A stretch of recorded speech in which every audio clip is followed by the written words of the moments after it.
신체 여러 부위 손상.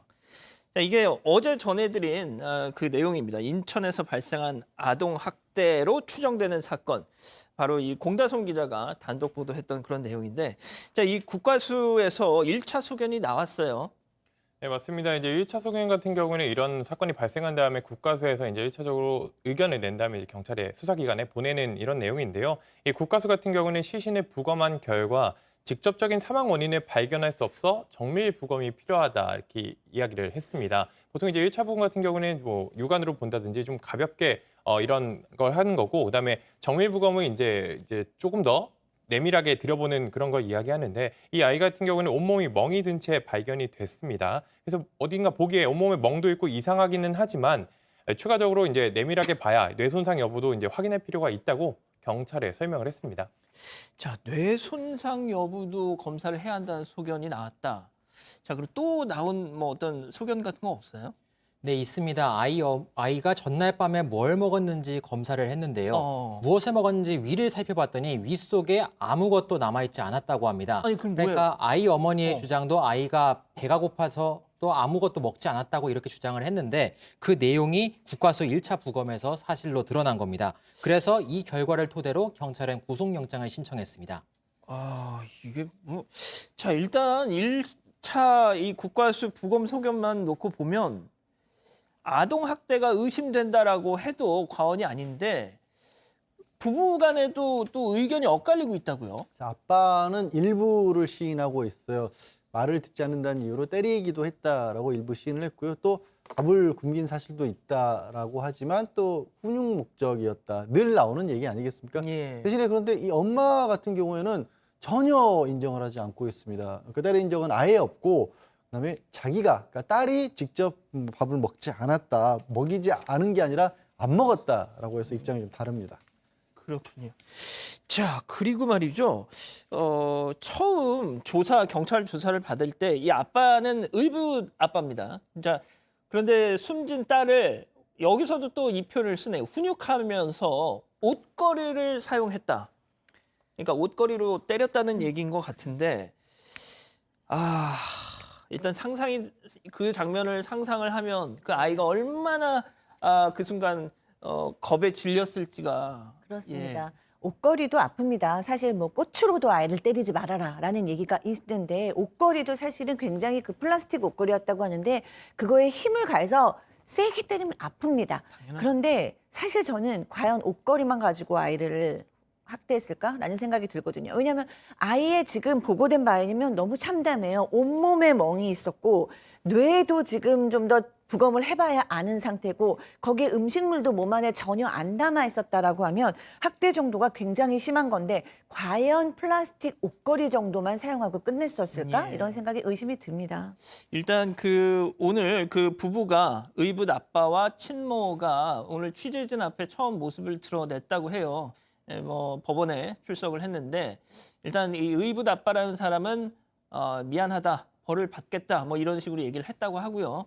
친모는 아무런 얘기가 없었다고, 이런 지금 소식도 지금 막 들어왔습니다. 자, 그리고 이 내용도 좀 짚어볼게요. 그 8살 여아 이 친구 오빠가 있었다는 거잖아요. 친오빠가. 자, 그런데 저는 이 내용도 조금 깜짝 놀랐습니다. 이 남매가 2019년, 그러니까 2년 전에 한 보호기관으로 갔었다. 이거 무슨 내용이죠? 맞습니다. 이 남매 초등학생이었는데요. 보호기관에서 이제 보호를 받으면서 좀 자랐었는데, 왜냐면 이 남매는 이제 19년 이전이죠. 이전에 이제 보호기관에 활동한 것으로, 보호기관에서 이제 생활을 했던 것으로 이 뒤늦게 드러났습니다. 2000년, 그러니까 지난해죠. 지난해는 학교도 잘 나가지 않고 잦은 결석을 했기 때문에 이게 조금 더 학대가 의심되는 그런 상황입니다. 이 두 남매 같은 경우에는 2016년부터 수원 지역에 있는 보육원에서 생활하다가 2018년 1월에 퇴소를 했는데, 이때 이 친엄마의 요청이 있었기 때문입니다. 그래서 그 이후에 인천에 있는 한 소재의 이제 초등학교에 재학을 하기 시작했고요. 이후 이제 친모와 이 의붓아버지가 새 보금자리를 잡은 지역, 인천의 한 지역에 이사를 오면서 새 학교로 옮긴 상황이었습니다. 그러니까 이런 생활을 하기 전에 보육원 생활까지 했었던 것으로 이제 뒤늦게 드러나고 있는 거죠. 자, 그리고 또 이 친구들이 거의 학교를 안 나갔다는 거잖아요. 그러면 뭐 당연히 보호자들이 보내지 않았다는 얘기일 텐데 추가로 좀 확인된 내용이 있습니까? 네, 현재까지 확인된 바로는 원격 수업, 코로나19 때문에 대부분 원격 수업을 했잖아요. 이 원격 수업조차 제대로 참석하지 않았습니다. 딸은 골종양, 아들은 폐질환으로 어떤 그 학교의 결석 사유서에 적혀 있었는데요. 병원 진단서는 전혀 내지 않았습니다. 학교 측은 여러 차례 가정 방문을 요청했지만 부부는 남매가 집에 없다, 아이가 아프다는 이유로 회피했습니다. 자, 소장님, 일단 어린 나이에 보육시설에 이렇게 보내졌다가 네. 또 집으로 다시 돌아왔다가 일단 여동생이 이런 일을 당한 거잖아요. 그렇습니다. 우리가 이제 뭐 학대 당한다 그러면 이제 신체적인 학대만 생각하기 쉬운데요. 사실은 방임, 전혀 돌보아주지 않는 거, 그다음에 언어적인 학대, 이런 것도 굉장히 성적인 학대, 이런 학대에도 굉장히 여러 종류가 있죠. 그러니까 이 아이들은 너무나도 안타깝게도 보니까 이 남매가 둘 다 굉장히 뭐 엄마 아빠의 보호를 전혀 못 받은 것이 아닌가. 보호시설에 보내서 또 차라리 거기에 적응해서 좋은 선생님이 있으면 그 보육시설에서 잘 자라는 게 나을 텐데 잘 기르지 못할 거면서 또 계부랑 합치면서 이 아이들을 데리고 와서 결국에는 지금 딸은 사망을 했고요. 그러니까요. 저는 개인적으로 이 오빠에 대한 조사도 반드시 이루어져야 된다. 그러니까 한 명이 학대를 당했는데 다른 한 명은 안 당했을 가능성이 너무 약한 거죠. 그렇죠. 그렇기 때문에 이 오빠에 대한 조사도 반드시 선행되어야 된다라고 생각이 듭니다. 예. 자, 그리고 또 일부 언론 보도에 따르면 5년 전에 이 남매에 대한 학대가 있었다 이런 보도가 있던데 이 확인이 되는 건가요, 지금? 현재까지 지금 아이가 좀 학대를 당한 추가 정황이 나왔습니다. 5년 전, 그러니까 이번엔 친아버지입니다. 친아버지가 그 남자아이의 목을 조르는 폭행을 일삼았다, 이런 주장이 지금 나오고 있는데요. 당시 아이를 맡았던 보육시설의 상담사가 확인해보니 목에서 큰 상처를 발견했다고 합니다. 그래서 내용을 살펴보니 아동학대로 그전에도 신고가 한 차례 접수된 적이 있었고요. 경찰이 이 부분도 현재까지 모두 수사 범위에 포함하고 있다고 밝혔습니다.